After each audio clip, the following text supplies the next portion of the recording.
The care home. He entered the place, feeling uncomfortable. This was the first time he had visited his father since he'd been here. Michael made his way to the reception. At the desk sat a woman in her 50s. She peered up with a smile on her face, before saying politely, "Hello. How can I help you?" "Hi," he said, "I'm here to see my dad." "This is the first time you see." Saying that embarrassed him. Seeing his father in such a way was something he thought he'd never have to face. As a child, he was his hero, but now at the age of 74, he was a fragile old man who needed care on a regular basis. This broke his heart. The woman could tell he was upset. "What's his name, my dear?" Michael cleared his throat, before carrying on nervously, "His name is Alfred Cooper." She glanced through the book, then replied, "He's on floor 1. His room number is 33. There's a lift just over there, or if you prefer the stairs, they're in that direction. Are you okay by the way?" Michael didn't know what to say, but she seemed kind, and answered, "Yes, I'm fine. Thank you." "You're welcome," was all she said. He decided to walk up the stairs, as this would give him more time to get ready for what lay ahead. "Please God, let him be okay," he said quietly. He opened the doors and made his way up. All he felt was sadness. He dabbed his eyes with a tissue. Grow up, Michael, he kept thinking, knowing his father would be ashamed of him. Because in life, his dad was always hard as nails, but at the same time the most kind-hearted person you would ever wish to meet. He reached the top in good time. He opened another door and found himself on floor 1. A few meters away, a couple of elderly people made their way into a room, while chatting. He walked slowly up the corridor, taking it all in. From a room on the left of him, a woman dished up food from a mobile oven. Another lady appeared, while she served the residents who sat at the tables. At that moment, Michael was surprised how friendly the place seemed. If anything, this made him feel more relaxed. One of the carers gave him a look as he got nearer. She was easily in her late 50s, with the biggest smile he'd ever seen. She whispered something to one of the residents, making the elderly woman laugh. He walked hesitantly into the room, where a couple of them peered at him. "Hello," he said. "Does anyone know where my father is? This is the first time I've visited." The woman who'd noticed him only seconds before stood up, before answering in a northern accent, "What's his name, dear?" "Alfred," was all he replied. His throat was dry. She seemed bemused. "That name rings a bell," she said. "Come on, let's go look for him." She made her way through the doors and into the corridor. He followed, not really knowing what was going to happen next. How will his dad react the moment he claps eyes on him? Michael was unsure. She stopped at an entrance to one of the rooms. "Alfred, your son is here," she said. "Is he allowed in? Because earlier you weren't very happy. Have you cheered up yet?" Michael heard his father say something, but felt too nervous to look in. The woman turned to him with a concerned look on her face, before saying quietly, "The first time is always the hardest. Go in there and chat to him. In time, he'll be fine, and so will you. I know it's a big deal, sending your parent to a place like this, but you did the right thing. Always remember that." She patted him on the shoulder, then proceeded back to the dining area. He took a step towards the door. Nerves overtook him again. With as much courage as he could muster, he walked into the room, seeing his beloved father sitting on a chair at the back of the room. Doom painted on his aging face. Michael's heart sunk. "Hello, Dad.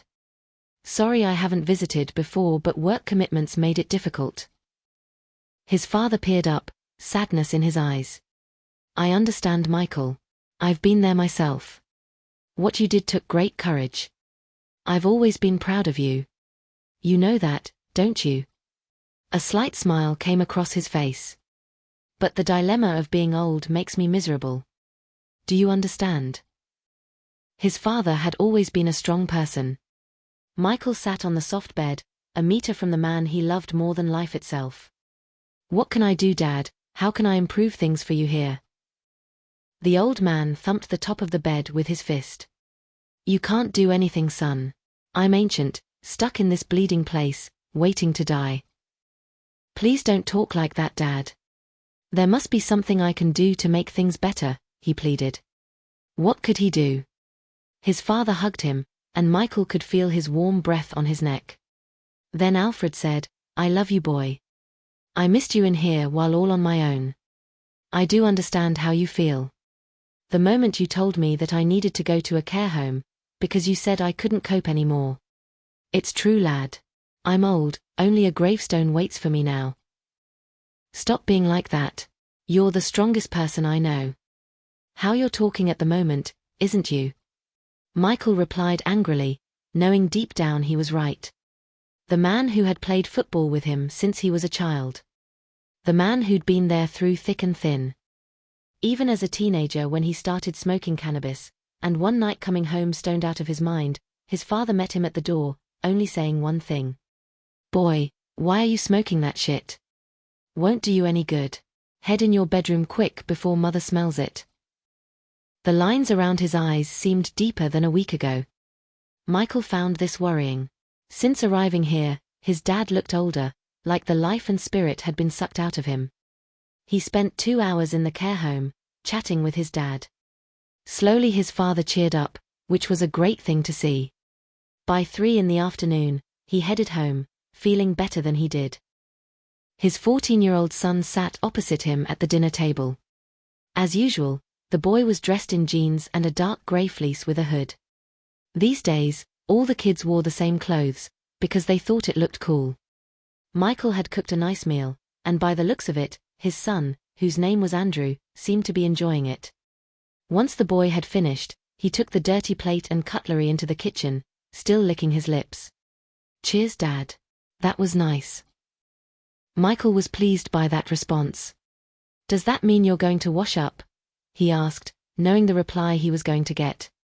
Andrew gave him that look, which Michael knew too well, then replied, I need to catch up on my homework. You do understand, don't you? You want me to do well at school. Michael pretended to be impressed with his son's attitude, then said, homework is very important. See you later. Don't work too hard. He proceeded into the kitchen to wash up. Once the drying up was complete, he heard loud music coming from Andrew's bedroom, upstairs. Well, you are only young once. Make the most of it. His dad entered his mind. Sadness consumed him. Next weekend, he would take his son with him to the care home, so he can visit his granddad. It was still a lot to take in. Michael found it hard to see his father as a vulnerable old man. A tear ran down his cheek. He wiped it away like a bad dream, now forgotten. He entered the living room. The TV was on. Within minutes, he was fast asleep. On Sunday, dead at midday, Michael and Andrew entered the care home. Michael could tell his son was nervous, even though he pretended he wasn't. Both took the stairs. Once they'd reached the top, the woman who had kindly helped him last time appeared. Hello. I take it this is your son, she asked. By the way, your dad has met a new friend. This is the happiest I'm seen him. Michael felt utter relief. That's brilliant to hear, was all he said. Then she quickly disappeared into the dining room, to attend to the other residents. He turned to his boy. Follow me. He's just down here, he said. They made their way down the corridor. This time, Michael was a lot more relaxed. When finally at the door, he peered in, to see 2 old men chatting away. Hi, Dad, he said, entering the room. Without warning, he began to cry. Alfred looked up at him with a smile on his face. I have to apologize for my son Frank. He's always been emotional, even though he pretends he isn't. He's a good man. Looking at him reminds me of his beautiful mother, who I miss very much. Michael wiped the tears away, before answering, I don't know what happened there. Frank stood up from the chair, his hand reaching out. Instinctively, Michael took it. It's very nice to meet you, Frank said. By the way, your father has told me so much about you. All good as well. Michael liked him already, and it's very nice to meet you, was all he could think of saying. Peering down at his father, still sitting in the chair beside the bed, with the biggest smile he'd ever seen, made him want to cry again. Frank then walked over to Andrew, who still stood at the entrance wide-eyed. "Guess how old I am, young man?" he asked. Andrew looked petrified, before answering, 80. Frank laughed. Alfred was in hysterics. For the next 2 hours, the four of them chatted away.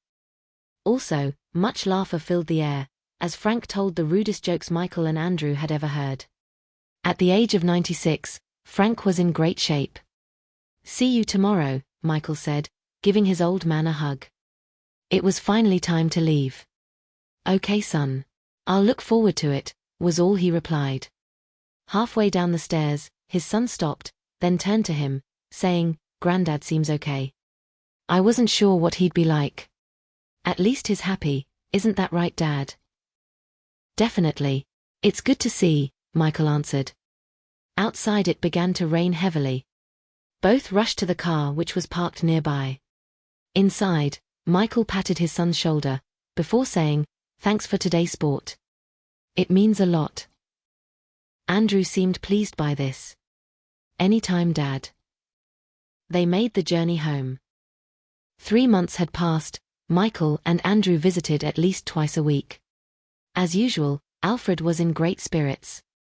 By his side always sat his buddy Frank. One day, when the snow fell from the heavens with a vengeance, Frank turned to them all, and a serious look came over his face. "What's wrong, mate?" asked Alfred, who was closest to him. Frank coughed a couple of times, then said gravely, "Whatever you do in this life, don't hurt other people. Do you understand what I'm saying?" All of a sudden, he slammed his fist on top of the bed. Michael was concerned. "Are you okay, Frank?" he asked.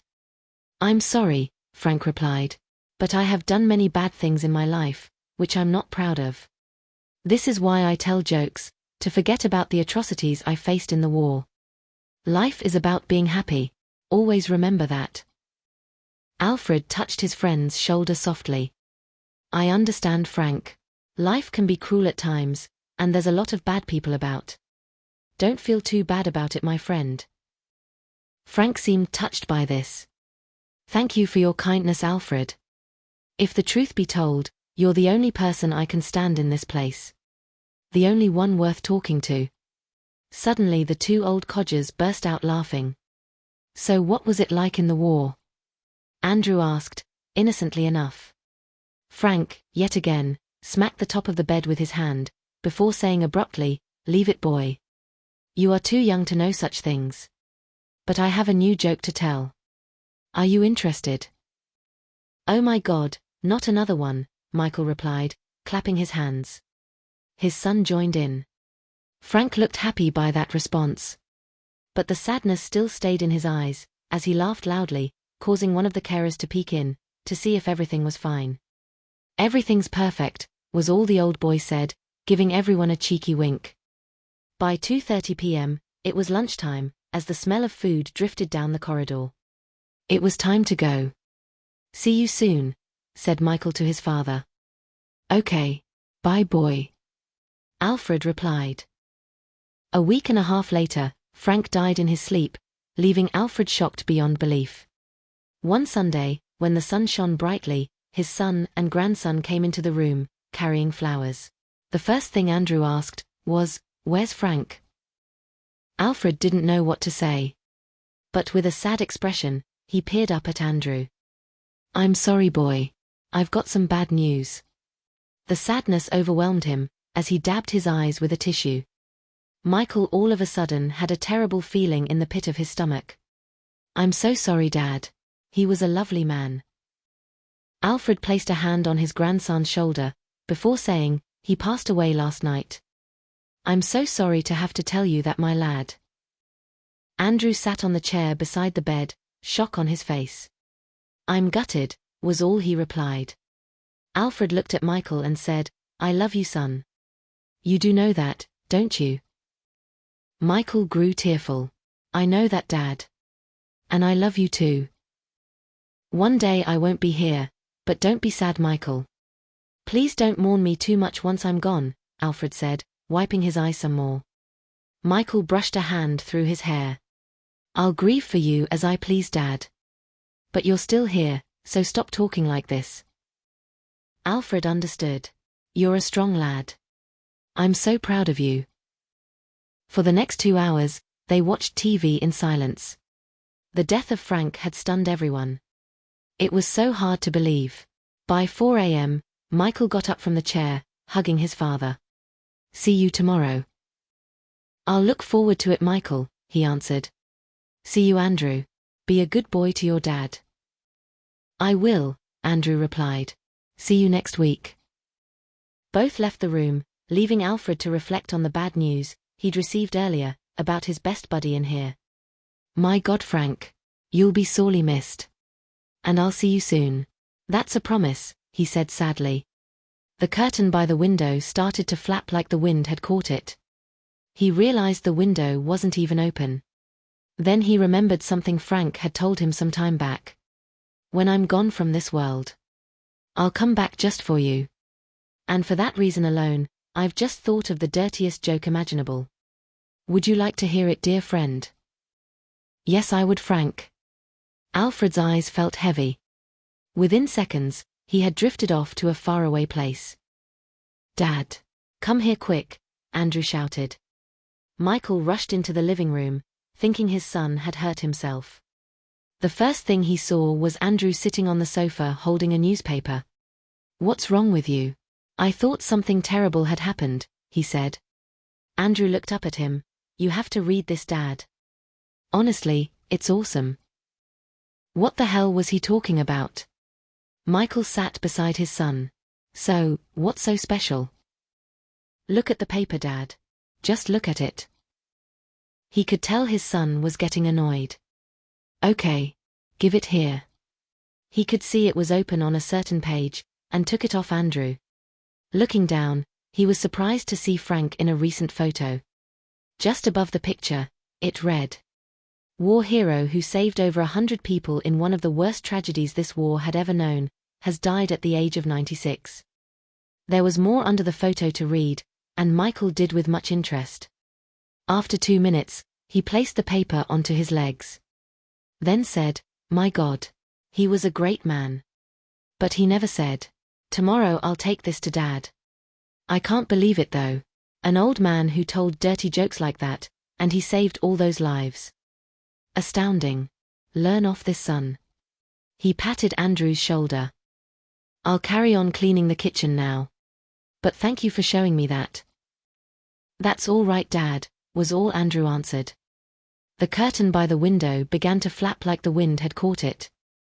Within half an hour, Michael received a call which alarmed him a great deal. His dad had trouble breathing. Come on. We need to go to the care home. Dad's in trouble. We need to be there for him. Andrew picked up the newspaper and followed his father out of the door. When Alfred finally came round, he looked up to see his son and grandson by the bed, with worried faces. So, what happened? He asked. Why am I still in bed at this late hour? Michael answered, When we got here an hour ago, one of the carers told us you'd suffered from some sort of fit. Do you feel okay, Dad? Then Alfred remembered something, saying, Oh my God. It was Frank. He came to me in a circle of light. He told me that on the other side, things were better. A place he could grow to like, even though some of them didn't get his jokes. He started to laugh. Frank, what a character. I'll miss him. Andrew took the newspaper out of his rucksack and showed his granddad the small piece about his good friend. Tears welled up in Alfred's eyes, before he said, He certainly was a wonderful man. Michael hugged his father. I love you. And to me, you're a wonderful father. The old man touched the top of his son's head, before replying, That means so much to me for you saying that. I feel so blessed to have such a lovely family. To me, this is what life is all about. Using a bit of tape, Andrew stuck the photo of Frank on the wall, for all to see. For the rest of the day, they played card games and laughed aplenty. It was time to go. Michael kissed his father's forehead softly, not realizing it would be for the last time. I'll pop in tomorrow to see how you are. That sounds good, was all Alfred answered, waving them goodbye. He stared longingly at the picture of his very good friend. "Farewell, Frank," he said softly. A few moments later, he'd lost all consciousness, and from the window which overlooked the car park, appeared a familiar face. And with it came the most radiant light. The end.